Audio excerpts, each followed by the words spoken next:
প্রিয় ছাত্রছাত্রীরা, প্রাঙ্গণ কথা চ্যানেলের উপস্থাপনায় আমি উত্তম স্যার। আজকে তোমাদের সামনে আমি আলোচনা করব একাদশ শ্রেণীর ফার্স্ট সেমিস্টারের সমস্ত বাংলা সিলেবাস সহ পুঁই মাচা গল্পটির প্রথম পর্ব কেন? পুঁই মাচা যেহেতু একটা অনেক বড় গল্প, প্রথম পর্বে একটা বিরাট বড় ভিডিও সেটা আলোচনা করা সম্ভব নয়, তাই দুটি বা তিনটি পর্বে আমি ভাগ করে ভরে তোমাদের সামনে উপস্থাপন করব, তোমরা পরপর দেখে নেবে।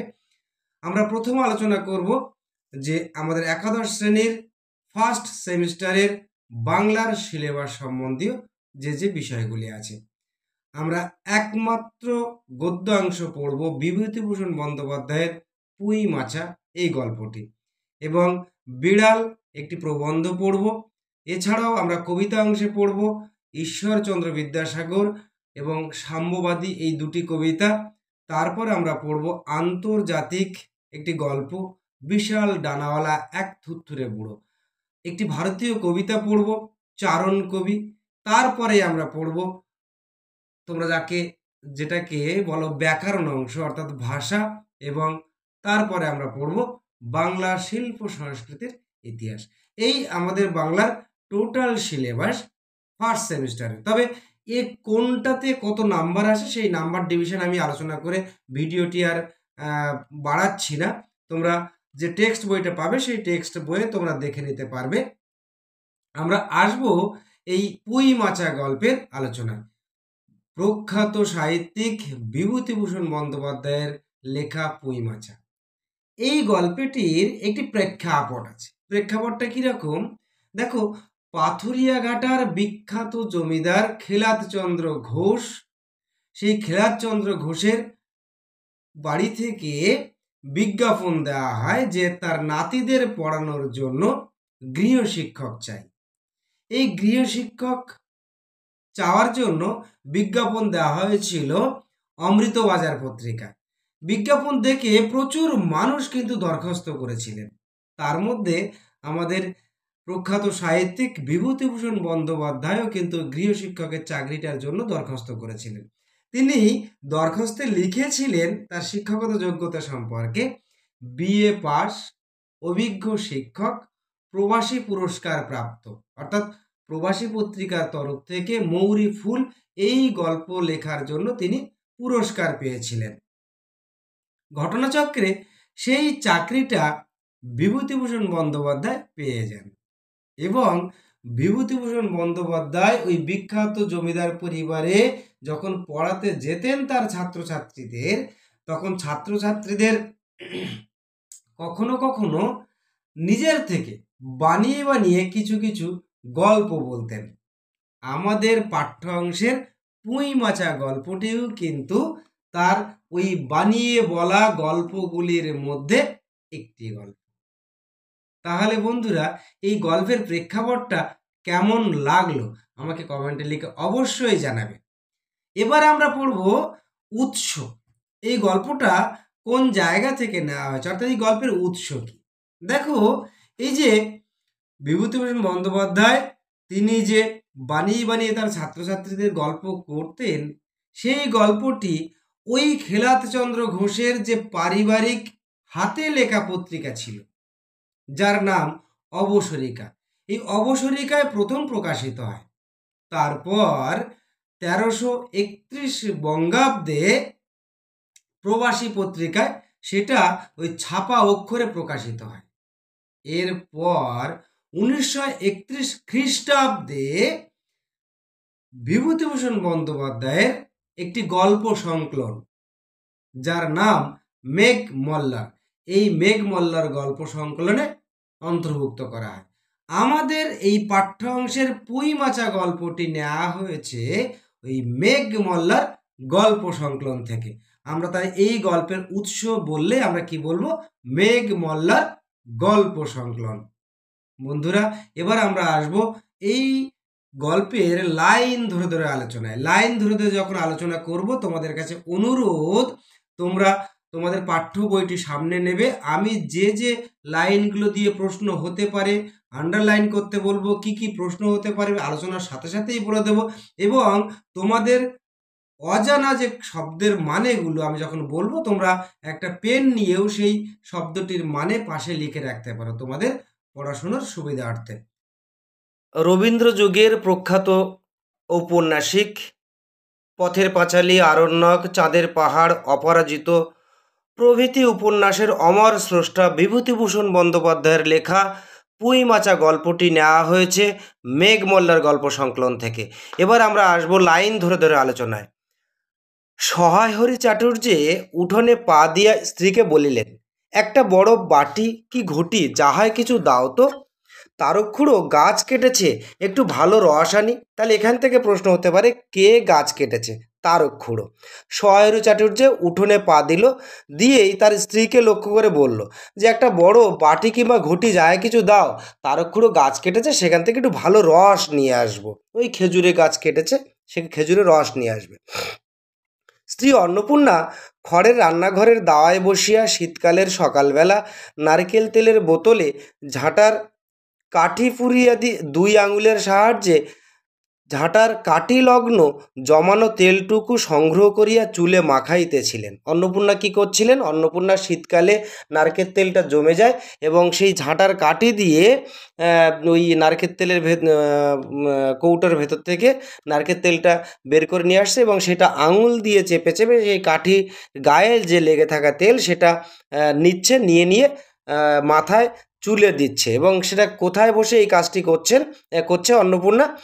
রান্নাঘরে, যে রান্নাঘরটি ছাওয়া খড় দিয়ে। খড় কি? ধান গাছ শুকিয়ে গেলে যেটা পাওয়া যায়, যে অংশটা পাওয়া যায়, যেটা দিয়ে ঘর বা রান্নাঘর বা গরু থাকার যে গোয়াল ঘর সেটা ছাওয়া হয়, বা থাকার ঘরও গ্রামে অঞ্চলে ছাওয়া হয়।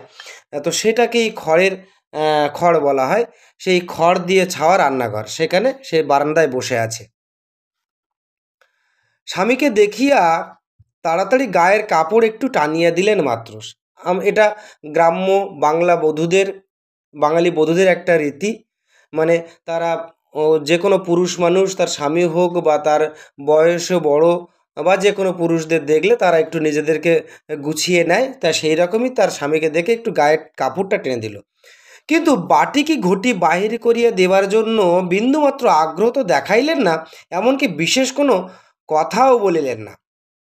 ওই যে তার স্বামী বাটি কিংবা ঘটি চেয়েছিল সেটা যে দেবে কি দেবে না সে বিষয়ে কোনো আগ্রহ দেখালেন না, সে বিষয়ে কোনো কথাবার্তা কিচ্ছু বলল না। সহায়রী অগ্রবর্তী হইয়া বলিলেন, মানে এগিয়ে এসে বলল, কি হয়েছে বসে রইলে যে, দাও না একটি ঘটি। আহ, খেন্তি টেন্তি সব কোথায় গেল এরা? তুমি তেল মেখে বুঝি ছোবে না? তাহলে দেখো, সহায়রী তার স্ত্রীতে একটু রেগে আছে সেটা বুঝতে পেরেছে, একটু আর রসিকতা করার জন্যই বলছে, একটু এগিয়ে এসে, আরে কি হয়েছে? আরে তুমি বসে রইলে যে, আমি চাইছি তোমার কাছে, দাও। আর এই খেন্তি, মানে তার মেয়ে, টা কোথায় গেল সেটাও বলছে। ও, তুমি মনে হয় তেল মেখেছো, মেখে আর ওই বাসন কোসনগুলো ছোবে না, তেল চিটে হয়ে যাবে বা কিছু, সেই ভয়ে। বা বধূদের একটা রীতি আছে, তেল মাখার পর চান না করে কোনো আসবাবপত্র হাত দেবে না, সেজন্য কি? অন্নপূর্ণা তেলের বোতলটি সরাইয়া স্বামীর দিকে খানিকক্ষণ চাহিয়া রইলেন, পরে অত্যন্ত শান্ত সুরে জিজ্ঞাসা করিলেন, তুমি মনে মনে কি ঠাউরেছে বলতে পারো? তাহলে স্বামী ওই যে বলছে, এবার তেলের বোতলটা একটু সরিয়ে রাখলো অন্নপূর্ণা, রেখে খানিকক্ষণ স্বামীর দিকে তাকিয়ে থাকলো, থেকে একটু পরে অত্যন্ত শান্ত সুরে বলছে, জিজ্ঞাসা করলো, তুমি মনে মনে কি ঠাউরেছো, মানে মনে মনে কি ভেবেছো বলতে পারো? স্ত্রীর অতিরিক্ত রকমের শান্ত সুরে সহায়রীর মনে ভীতির সঞ্চার হলো। তাহলে স্ত্রীর কি দেখে বা কি শুনে সহায়রীর মনে ভীতির সঞ্চার হলো? শান্ত সুর শুনে সহায়রীর মনে ভীতির সঞ্চার হলো। ইহা যে ঝড়ের অব্যবহিত পূর্বের আকাশের স্থির ভাবমাত্র, তাহা বুঝিয়া তিনি মরিয়া হইয়া ঝড়ের প্রতীক্ষা করিলেন। এটা কি? ঝড়। তোমরা কালবৈশাখী ঝড় দেখেছো বা অন্য যে কোনো কোনো সময় যখন ঝড় হয় দেখবে, ঠিক ঝড় আসার আগ মুহূর্তটা একদম গাছপালার সব কিছু স্থির হয়ে যায়, গাছের পাতাটুকু একটুও নড়ে না, থমথমে হয়ে যায়। ঠিক তার স্ত্রীও যে রেগে গেছে, সে যে কিছু বলবে, একটা ঝড় যে আসবে, একটা প্রলয় যে আসবে সেটা বুঝতে পারছে।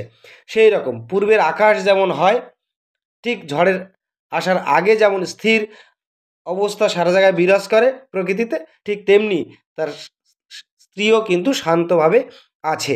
এটা কিন্তু বুঝতে পেরেছে ওই সহায়রী। একটু আমতা আমতা করিয়া কহিলেন, কেন, কি, আবার কি? বলছে, কেন, কি কি আবার কি হলো? অন্নপূর্ণা পূর্বাপেক্ষা শান্ত সুরে বললেন, দেখো, রঙ্গ করো না বলছি, ন্যাকামি করতে হয় অন্য সময় করো। হ্যাঁ, এবার আরও নরম সুরে, আগের মতো নরম সুরে বলছে যে, দেখো, তুমি রঙ্গ তামাশা ঠাট্টা ইত্যাদি করো না, ন্যাকামি করতে হয় অন্য সময় করো, আমি ন্যাকামি করার মতো মানসিকতায় নেই। তুমি কিছু জানো না, কিছু খোঁজ রাখো না? এত বড় মেয়ে যার ঘরে, সে মাছ ধরে আর রস খেয়ে দিন কাটায়, কি করে বলতে পারো? তাহলে একটা কন্যা দায়গ্রস্ত পিতার যে অবস্থা হওয়া উচিত, সেই অবস্থায় সেই চিন্তা ভাবনা না করে তুমি শুধুমাত্র ওই মাছ ধরে আর রস খেয়ে দিন কাটাবে? হ্যাঁ, তোমার কোনো ভাবনা চিন্তা নেই? এবার বলছে, দেখো অন্নপূর্ণা তার স্বামীর উদ্দেশ্যে, গায়ে কি গুজব রটেছে জানো? একটা গায়ে একটা গুজব রটেছে, সেটা কি জানো?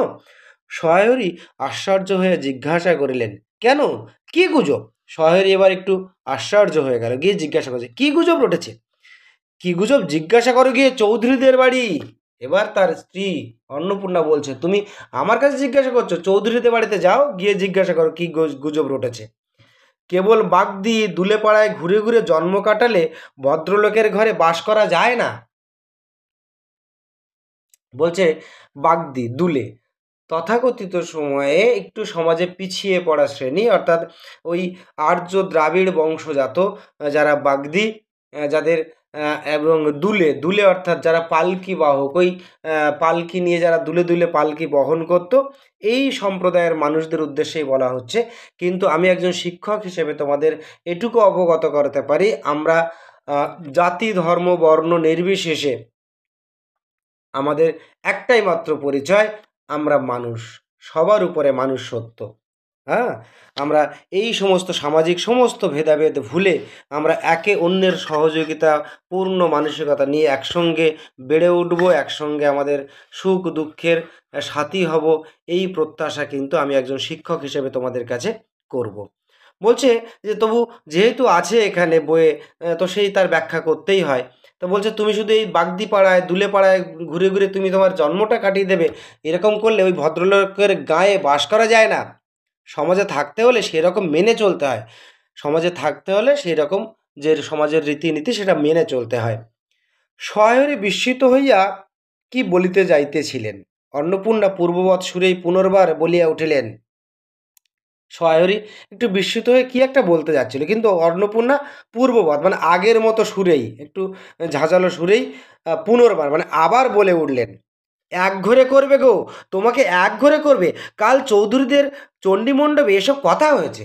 অন্নপূর্ণা শুনে এসেছে যে চৌধুরীদের চণ্ডী মণ্ডপে কথা হয়েছে, আমাদেরকে এক ঘরে করে দেবে, আমাদের হাতের ছোঁয়া জল আর কেউ খাবে না, আশীর্বাদ হয়ে মেয়ের বিয়ে হলো না, ও নাকি উৎসর্গ করা মেয়ে, গায়ে কোনো কাজে তোমাকে আর কেউ বলবে না, যাও, ভালোই হয়েছে তোমার, এখন গিয়ে দুলে বাড়ি বাগদি বাড়ি উঠে গিয়ে বসে দিন কাটাও। হ্যাঁ, বলছে, দেখো, একটা সামাজিক একটা প্রথা ছিল যে যদি কোনো সমাজে কেউ যদি কোনো খারাপ কাজ করতো বা নোংরা কাজ করতো, তাহলে তাকে কি করা হতো, সমস্ত সামাজিক অন্যান্য মানুষদের থেকে তাকে আলাদা করে দেওয়া হতো। তাকে কেউ নিমন্ত্রণ করবে না, তার বাড়িতে কেউ যাবে না, এই রকম একটা রীতিনীতি ছিল। বর্তমান দিনে সেটা দেখা যায় না, আর সেটা সমাজ থেকে উঠে যাওয়াই কাম্য বলে আমার অন্ততপক্ষে মনে হয়।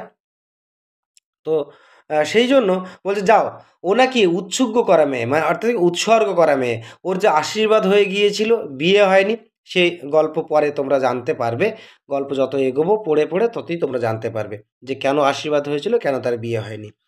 তো তোমার তো ভালোই হয়েছে, তুমি যাও, ওই দুলে বাড়ি বাগদি বাড়ি গিয়ে উঠে বসে থাকো।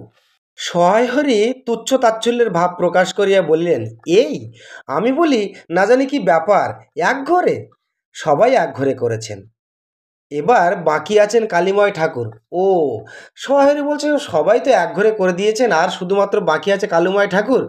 একদম তুচ্ছ তাচ্ছিল্য করে বলছে ওটুকু করবে, ও থাকবে যা হয় হবে। ও একেবারেই সে মেনেই নিয়েছে সহায়রী আর কি। অন্নপূর্ণা তেলে বেগুনে জ্বলিয়া উঠিলেন, আরও রেগে গেলেন। অর্থাৎ গরম তেলে বেগুন ভাজার আগে যখন বেগুনটা দেওয়া হয় তখন যে তেল থেকে যে কড়াই থেকে যে আওয়াজটা হয় সেই রকমভাবেই যেন উত্তপ্তভাবেই অন্নপূর্ণা আহ, এর প্রতিক্রিয়া জানালো। কেন, তোমাকে একঘরে করতে বেশি কিছু লাগে নাকি? হ্যাঁ, তোমাকে একঘরে করবে তার জন্য কি এমন লাগে? কিচ্ছু লাগে না। তুমি কি সমাজের মাথা না একজন মাতব্বর লোক? তুমি যদি সমাজের মাথা হতে কিংবা মাতব্বর লোক হতে তাহলে হয়তো তোমাকে একঘরে করতে পারতো না। এবার বলছে, আরও তুচ্ছ তাচ্ছিল্য করে বলছে তার স্ত্রী তার স্বামীকে, চাল নেই চুলো নেই, এক কড়ার মুরদ নেই, চৌধুরীরা তোমায় একঘরে করবে, তার এমন কঠিন কথা কি? তোমার চাল নেই চুলো নেই, অর্থাৎ তোমার অর্থবিত্ত ধন সম্পদ কিছুই নেই, আর চৌধুরীরা তোমাকে একঘরে করবে, এটা তো কোনো কঠিন ব্যাপার কিছুই নয়। আর সত্যিই তো। এদিকে ধাড়ি মেয়ে হয়ে উঠল, তার বড় মেয়ে খেন্তিকে উদ্দেশ্য করে বলছে। এদিকে তার মেয়েটা বড় হয়ে উঠল, একটু গালিগালাজ করেই বলছে আর কি। হঠাৎ স্বর নামাইয়া বলিলেন, হলো যে 15 বছরের, বাইরে কমিয়ে বললে কমিয়ে বলে বেড়ালে কি হবে? লোকের চোখ নেই? তাহলে যদি প্রশ্ন হয় যে তার মেয়ে খেন্তির, বড় মেয়ে খেন্তির বয়স কত, তাহলে 15 বছরের। বলছে তুমি যদি বাইরে কমিয়ে বলো কিন্তু লোক তো চোখে দেখে বুঝতে পারবে। পুনরায় গলা উঠাইয়া বলিলেন, না বিয়ে দেওয়ার গা না কিছু, আমি কি যাব পাত্র ঠিক করতে? আমি তো মেয়ে মানুষ, কুলবধূ, গ্রাম্যবধূ, আমার পাত্র দেখতে যাওয়া সাজে না। আমিই যাব কি পাত্র ঠিক করতে? তুমি বিয়ে দেওয়ার কোনো গা নেই, তোমার পাত্র দেখা নেই, কিছু নেই। সশরীরে যতক্ষণ স্ত্রীর সম্মুখে বর্তমান থাকিবেন, স্ত্রীর গলার সুর ততক্ষণ কমিবার কোনো সম্ভাবনা না বুঝিয়া সহায়রী দা হইতে তাড়াতাড়ি একটি কাঁসার বাটি উঠাইয়া লইয়া খিড়কির দুয়ার লক্ষ্য করিয়া যাত্রা করিলেন। বলছে যে সহায়রী বুঝতে পেরেছে যতক্ষণ আমি তার সামনে থাকবো সে এমন রাগে রেগে গেছে, আমি যদি তার সামনে থাকি ততক্ষণও চুপ করবে না। তাই সে তাড়াতাড়ি করে ওই দাওয়ায় থেকে, অর্থাৎ বারান্দা থেকে একটা বাটি নিল, কাঁসার বাটি নিয়ে খিড়কির দুয়ার, অর্থাৎ পেছন দিকের, বাড়ির পেছন দিকের যে দরজা আছে সেই পেছনের দরজা দিয়ে বাইরে যাওয়ার জন্য সে যাত্রা করলো। কিন্তু খিড়কি দুয়ারে একটু এদিকে কি দেখিয়া হঠাৎ থামিয়া গেলেন এবং আনন্দপূর্ণ স্বরে বলিয়া উঠিলেন, এসব কি রে খেন্তিমা, এসব কোথা থেকে আনলি? ও, এ যে। তাহলে ওই যখন সহায়রী বেরিয়ে যাচ্ছে খিড়কির দরজা দিয়ে, তখন দেখলো খিড়কির দরজা থেকে ঢুকছে তার বড় মেয়ে খেন্তি এবং তার আরও 2 মেয়ে পুটি ও রাধি। হ্যাঁ, এবার খেন্তির হাতে জিনিসপত্র দেখেছে, সে জিনিসপত্রগুলো দেখো কি জিনিস, এই তার পরের প্যারাগ্রাফই আমরা পাবো। বলছে যে আনন্দপূর্ণ স্বরে বলে উঠল কে, ওই সহায়রী, এসব কী রে খেন্তিমা, এসব কোথা থেকে আনলি? তুই এসব আনলি কোথা থেকে? ও, এ যে ও চিনতেও পেরেছে।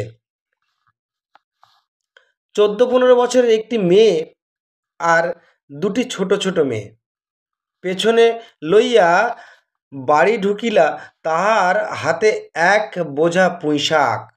তাহলে ওই ছোটো 14-15 বছরের যে মেয়ে তার নাম খেন্তি, বড় মেয়ে, এবং আরও 2 যে ছোট মেয়ে পুটি এবং রাধিত, সেগুলোকে একসঙ্গে নিয়ে তারা বাড়ির মধ্যে আবার ঢুকলো। হাতে কি আছে? এক বোঝা পুঁই শাক।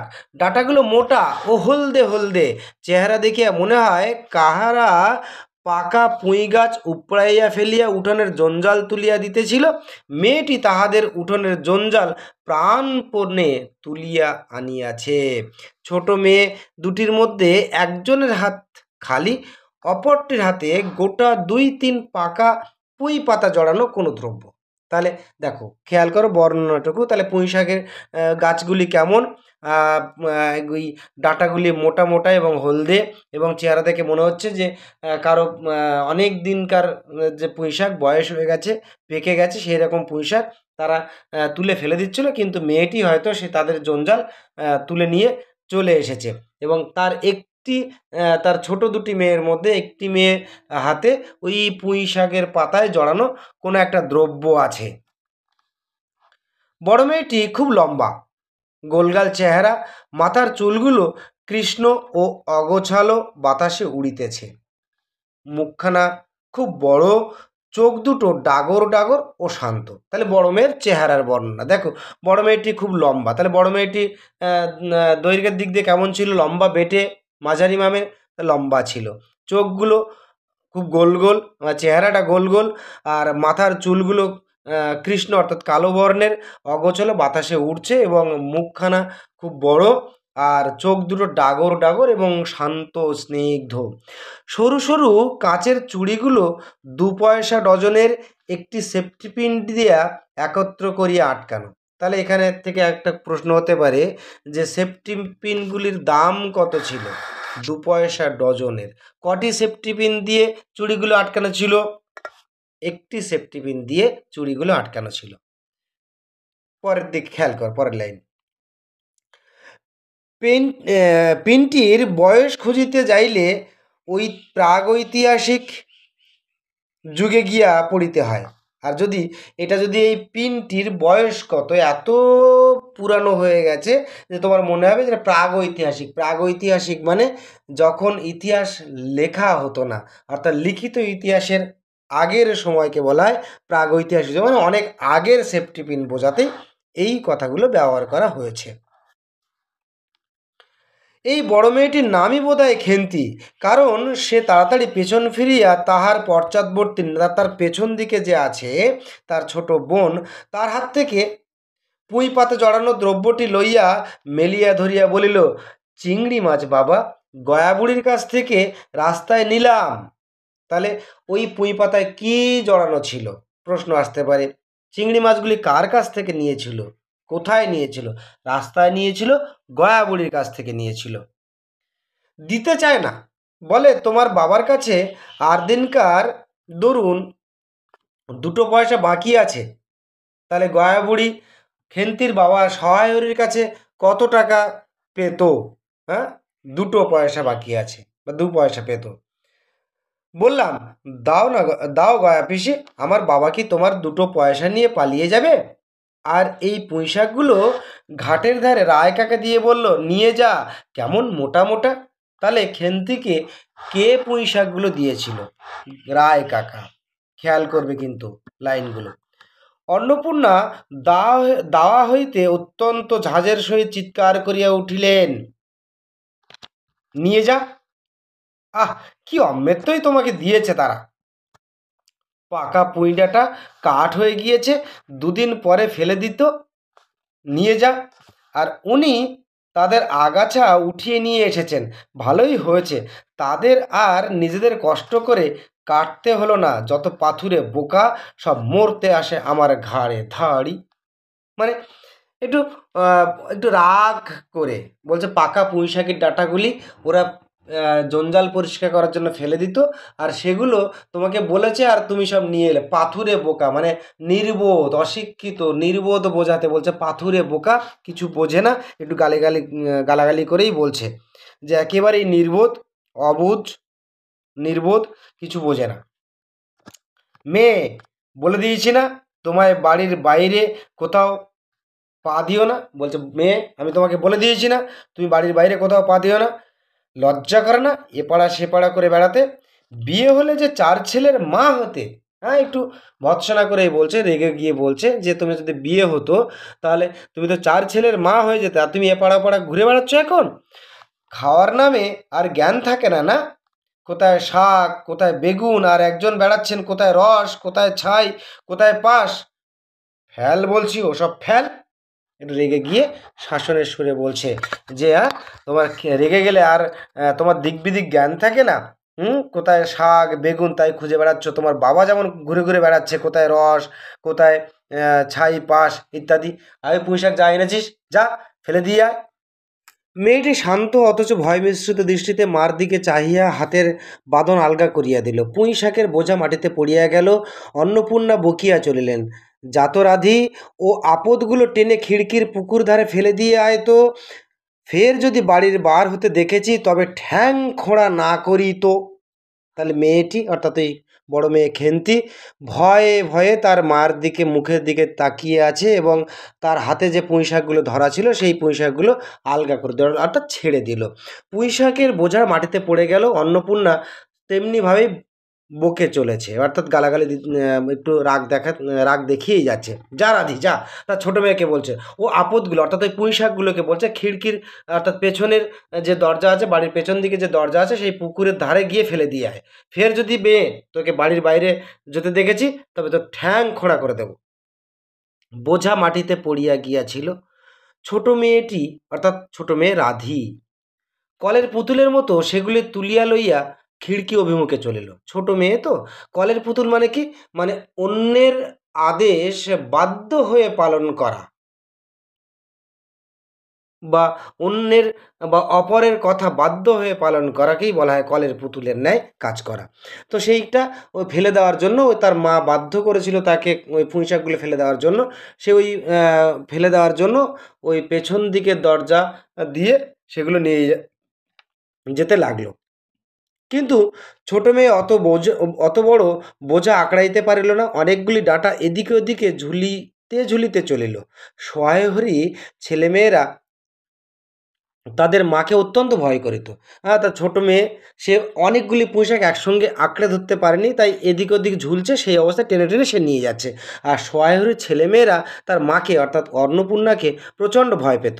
সহায়হরিও ভয় পেত। দেখো এখানে দেখো, সহায়হরি আমতা আমতা করিয়া বলিতে গেলেন, তা এনেছে ছেলে মানুষ খাবে বলে, তুমি আবার বরং পুঁইশাকের বোঝা লইয়া যাইতে যাইতে ছোট মেয়েটি ফিরিয়া দাঁড়াইয়া মার মুখের দিকে চাহিল। সহায়হরি কিন্তু ভয় পাচ্ছে। হ্যাঁ, ছোট মেয়ে বাচ্চা মেয়েরা এনেছে একটু খাবে বলে, তুমি বরং এগুলোকে। এই কথা শোনার পরে যে ছোট মেয়ে রাধি পুঁইশাকগুলো নিয়ে যাচ্ছিল ফেলে দেওয়ার জন্য, সেও একটু দাঁড়িয়ে গেল। সেও মার মুখের দিকে তাকালো। অন্নপূর্ণা তাহার দিকে চাইয়া অর্থাৎ ওই ছোট মেয়ে রাধির দিকে চাইয়া তাকিয়ে বলছে, না না, নিয়ে যা, খেতে হবে না। মেয়ে মানুষের অত নোলা কিসের? হ্যাঁ, যা, এই তুই দাঁড়িয়ে গেলি কেন, যা নিয়ে যা। মেয়ে মানুষের অত লোভ কিসের? নোলা মানে লোভ কিসের?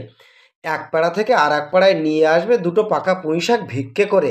যা যা, তুই নিয়ে যা, দূর করে বনে দিয়ে আয়। হ্যাঁ, এক পাড়া থেকে অন্য পাড়া থেকে পুঁইশাক নিয়ে আসবে শুধু ভিক্ষে করে, ওগুলো খেতে হবে না। মেয়ে মানুষের অত নোলা কিসের অর্থাৎ লোভ কিসের? যা, ওগুলো বনে ফেলে দিয়ে আয়। সয়রির বড় মেয়ের মুখের দিকে চাহিয়া দেখিলেন তাহার চোখ দুটো জলে ভরিয়া আসিয়াছে। হ্যাঁ, সহায়হরি তার মেয়ের মুখের দিকে তাকালো আর তাকিয়ে দেখলো যে তার চোখ দুটো চলে ছলছল করছে। দেখো এই গল্পটা এমনই, এই গল্পটা যখন তুমি পড়বে কখনো তোমার আনন্দ হবে, কখনো তুমি হাসি পাবে তোমার, আবার কখনো কখনো তোমার চোখ তোমার মন ভিজে যাবে, সিক্ত হয়ে যাবে। ঠিক দেখো এখানে সহায়হরি যখন তার বড় মেয়ের দিকে তাকালো, তাকিয়ে দেখলো যে ওই খেন্তির চোখ দুটো কিন্তু জলে ভাসছে। তার মনে বড় কষ্ট হইল। আর সহায়হরি কিন্তু ওই বড় মেয়েকে দেখে কষ্ট পেল, কিন্তু উপায় তার নেই। কিন্তু মেয়ের যতই স্বাদের জিনিস হোক, পুঁই শাকের পক্ষাবলম্বন করিয়া দুপুরবেলা স্ত্রীকে চটাইতে তিনি আদৌ সাহসী হইলেন না। নিঃশব্দে খিড়কি দৌড় দিয়া বাহির হইয়া গেলেন। বলছে যে মেয়ের পক্ষ অবলম্বন করতে ইচ্ছা হচ্ছে, তার পুঁই শাকটা বলতে ইচ্ছা হচ্ছে যে তুমি রান্না করে দাও, মেয়ে খাবে বলে এনেছে, কিন্তু সেইটা বললে তার স্ত্রী যে আরও চটে যাবে, দুপুরবেলা আর রাগাতে তার ইচ্ছা হলো না। সে এবার চুপ করে নিঃশব্দে ওই পেছনের দরজা দিয়ে সে বাইরের দিকে বেরিয়ে গেল। বসিয়া রাঁধিতে রাঁধিতে বড় মেয়ের মুখের কাতর দৃষ্টি স্মরণে পড়িবার সঙ্গে সঙ্গে অন্নপূর্ণার মনে পড়িল গত অরন্ধনের পূর্বদিন বাড়িতে পুঁই শাক রান্নার সময় খেমতি আবদার করিয়া বলেছিল, মা, অর্ধেকগুলো কিন্তু একা আমার, অর্ধেক সব মিলে তোমাদের। দেখো, অরন্ধনের পূর্বদিন অর্থাৎ যেদিন রান্না হবে না সেই দিন, রান্নার আগে যেদিন রান্না হবে না তার আগের দিন সব রান্না করে নেওয়া হয় আর সেই দিনটা খাওয়া হয়। হ্যাঁ, বাঙালিদের একটা পার্বণে, সেই পার্বণে সেই অরন্ধনের আগের দিন পুঁই শাকের চচ্চড়ি হচ্ছিল, রান্না হচ্ছিল। খেমতি কিন্তু আবদার করে বলেছিল, মা, যত পুঁই শাক রান্না হচ্ছে তার কিন্তু অর্ধেকটা আমার, আর বাকি অর্ধেকগুলো তোমরা সবাই মিলে খাবে। এই কথাটা কিন্তু অন্নপূর্ণার ওই দিন দুপুরবেলা রান্না করতে করতে মনে পড়লো যে মেয়েটি এরকম বলেছিল খেন্তি। মা তো, মায়ের মন এমনই, সে যতই কঠিন হতে চায় না কেন সে কঠিন হতে পারে না। তার সন্তানদের শাসন করার জন্য কখনো সে বকাঝকা করে, কিন্তু তার মায়ের মন এতটাই নরম, সে তার সন্তান ছাড়া একটুকুও সে চলতে পারে না। বাড়িতে কেউ ছিল না, তিনি নিজে গিয়ে উঠোনের ও খিড়কির দুয়ারের আশেপাশে যে ডাঁটা পড়িয়াছিল সেগুলি কুড়াইয়া লইয়া আসিলেন। ওই সব বকাঝকার পরে বাড়িতে কেউ ছিল না, তার 3 মেয়ে আর তার স্বামীও ছিল না।